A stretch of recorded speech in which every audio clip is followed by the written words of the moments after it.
Good morning, good afternoon, good evening dear students. आज हम अपनी नेमिंग ऑफ ऑर्गेनिक कंपाउंड्स की सीरीज़ को आगे बढ़ा रहे हैं। आज हम उसका तीसरा वीडियो आपके साथ शेयर कर रहे हैं। इससे पहले हमने दो वीडियो शेयर किए हैं। उनमें हमने इंट्रोडक्शन बताया है ऑर्गेनिक कंपाउंड्स का, ऑर्गेनिक कंपाउंड्स कितने तरीके के होते हैं, उसमें कितने तरीके के कार्बन्स होते हैं, वो सब चीज़ें हमने आपको पहले वीडियोज़ में बताई थी। दूसरे वीडियो में हमने डिस्कस किया था naming of organic compounds, specially branch chain saturated type. अब हम बात कर रहे हैं naming of organic compounds, specially branch chain होने चाहिए वो, और कैसे होने चाहिए, सैचुरेटेड होने चाहिए, और उनके अंदर जो ग्रुप रहेगा ना बेटा, जो ब्रांच रहेगी वो भी कॉम्प्लेक्स होगी। जब हमने पीछे डिस्कस किया था हमने कॉम्प्लेक्स ग्रुप्स के बारे में बात नहीं की थी, हमने सिंपल ग्रुप्स के बारे में बात की थी। तो हम स्टार्ट करते हैं। सबसे पहले इसमें कुछ रूल्स जो उनसे अलग हैं वो हमें ध्यान रखने हैं। वही बात, पहला रूल तो हमेशा ही सेम रहेगा, select the largest continuous possible chain. दूसरी बात, जो आपने अपना कॉम्प्लेक्स है उसका नाम हमेशा कहाँ लिखना है बेटा, किस में लिखना है, स्मॉल ब्रैकेट में लिखना। अगर दो से ज़्यादा ग्रुप, दो या दो से ज़्यादा ग्रुप सेम है तो यूज़ करेंगे डाई ट्राई टेट्रा, नहीं यूज़ करेंगे। वहाँ सिंपल में तो आप ये वर्ड यूज़ करते थे, यहाँ यूज़ करोगे बिस, ट्रिस, टेट्राकिस, इनका यूज़ करेंगे। बाकी जो रूल्स हैं वो सब इम्प्लीमेंट होंगे यहाँ पे। ऐसा नहीं है आपने उन रूल्स को भूल जाना। वहाँ जो मोस्ट कॉमन रूल होता है लोवेस्ट सेट रूल, उसको आपको हमेशा याद रखना है। लोवेस्ट सेट रूल तो चलेगा ही चलेगा। चलिए आगे बढ़ते हैं। कुछ कंपाउंड्स की नेमिंग करके मैं दिखा रहा हूँ। सबसे पहले देखिए, पहले में आपको क्या दिखाया गया है बेटा, स्ट्रेट चेन कौन सी होगी बेटा, ये वाली होगी। इसमें कितने कार्बन हो गए बेटा, 7।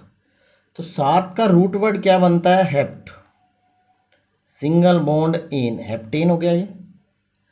अब देखिए ये जो नीचे ग्रुप दिया हुआ है ये सिंपल नहीं है बेटा, ये कैसा है बेटा, कॉम्प्लेक्स है। जब भी कॉम्प्लेक्स आ जाए तो आप उसको माने क्या, ये कॉम्प्लेक्स एक तरीके का सब्स्टिट्यूएंट है, ये होगा तो एल्काइल ग्रुप होगा, ये एल्काइल ग्रुप। इसकी भी जो नेमिंग करेंगे वही अपने रूल्स लगा के, जो पीछे हमने स्ट्रेट चेन हाइड्रोकार्बन्स या फिर हमने ब्रांच चेन हाइड्रोकार्बन्स के लिए जो रूल्स पढ़े थे वही सेम रूल्स करेंगे। अब इस सारी चीज़ को भूल जाओ, हेप्टेन आपने लिख दिया। अब देखिए इसको जिस जगह से जुड़ेगा उसको हमेशा नंबर 1 देना। देखिए ये चौथे कार्बन से ये जुड़ रहा है तो ये नंबर 1 हो गया, और ये लाइन में नीचे जाएंगे तो नंबर 2 हो गया, इधर जाएंगे तो 2 हो गया। तो आपके पास जो एल्काइल ग्रुप बन रहा है, 2 वाला बन रहा है, तो 2 वाले को बोलते हैं बेटा इथाइल। 2 वाले को बोलते हैं इथाइल।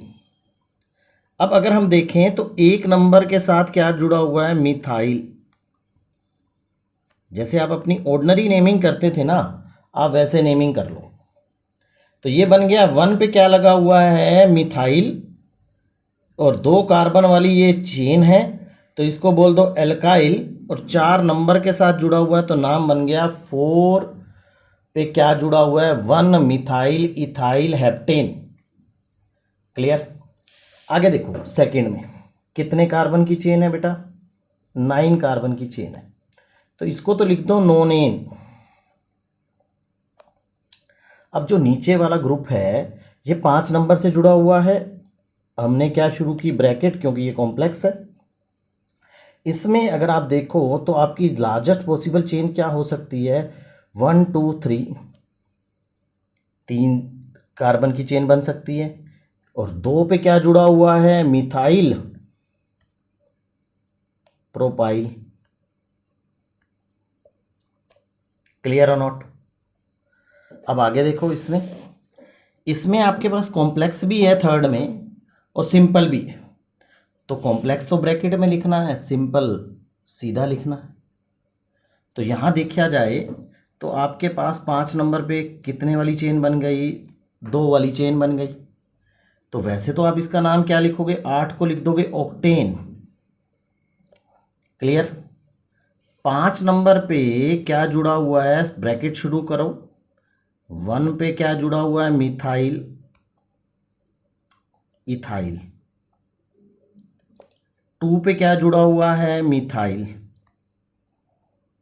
ऑक्टेन, ये इसका नाम बन गया। सिमिलर आगे में चलेंगे तो इसमें कितने हैं बेटा, 9 कार्बन की चेन है, तो इसको लिखोगे नोनेन।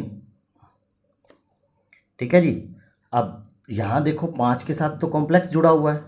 कॉम्प्लेक्स कैसा है, 3 वाली चेन है, तो 5 के साथ मैंने कॉम्प्लेक्स लिख दिया। 1 पे क्या जुड़ गया, मिथाइल प्रोपाइल।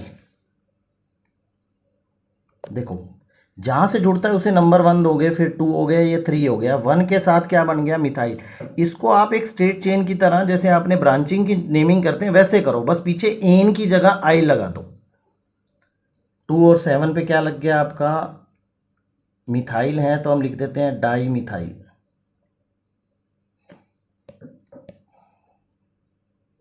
हम क्या लिख दें, डाई मिथाइल।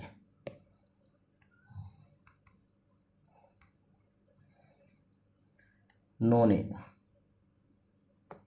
क्लियर। आगे बढ़ते हैं।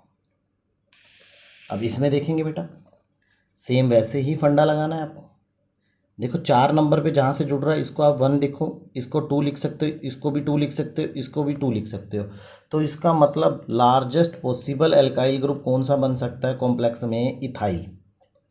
तो हम लिखेंगे क्या, 4 पे आपने कॉम्प्लेक्स शुरू करो। क्या लिखोगे, 1,1 डाई मिथाइल इथाइल। क्लियर। 3 पे क्या जुड़ा हुआ है, इथाइल। 7 पे क्या जुड़ा हुआ है आपका, मिथाइल। 10 कार्बन की चेन है, तो अब लिखोगे डेकेन। क्लियर। अब देखो अगले में चलते हैं। अगले में नेमिंग में देखो बेटा, ये दोनों कॉम्प्लेक्स क्या है बेटा, सेम है, तो आप यहाँ पे यूज़ करोगे डाई नहीं, बिस। तो आपने क्या लिखा, 4 नंबर पे क्या लिखा हुआ, डाई की जगह आपने लिखा बिस। 4,4, क्योंकि मैंने आपको बताया था जितने सब्स्टिट्यूएंट होते हैं उतने लोकेंट होना जरूरी है, बिस। कॉम्प्लेक्स का नेम क्या हो गया, 1 पे लिख दिया मिथाइल इथाइल। 2 पे क्या जुड़ गया, मिथाइल। 7 वाली चेन को आप क्या बोल दोगे, हेप्टेन। याद रखना लार्जेस्ट पॉसिबल चेन होनी चाहिए। आगे चलते हैं बेटा, इसमें नेम देंगे तो ये स्ट्रेट चेन सबसे बड़ी है, कितने कार्बन दिख रहे हैं, 5 दिख रहे हैं, तो हमने इसका नाम लिख दिया पेंटेन। ठीक है जी। 5 पे और 1 के ऊपर हमें दिख गया क्लोरो, तो हमने लिख दिया 1,5 डाई क्लोरो। अब तीसरे नंबर पे 2 कॉम्प्लेक्स जुड़े हुए हैं, ये सिंपल नहीं है, इसका नाम क्या लिखोगे, 3,3 सेम टाइप के हैं, 2 हैं तो बिस। ब्रैकेट में नाम लिखोगे क्लोरो मिथाइल। ठीक है जी। 3 नंबर 3 पे 2 एक जैसे जुड़े हुए हैं, तो हमने बिस लिख दिया। 1 लिखो या ना लिखो एक ही बात है, क्लोरोमिथाइल 1,5 डाई क्लोरो पेंटेन, ये इसका नाम बन गया। क्लियर। अब आपको समझ में आया होगा naming of complex functional group या कॉम्प्लेक्स सब्स्टिट्यूएंट्स कैसे करते हैं। ठीक है, नेक्स्ट वीडियो में मिलेंगे, तब तक के लिए थैंक यू, बाय, टाटा।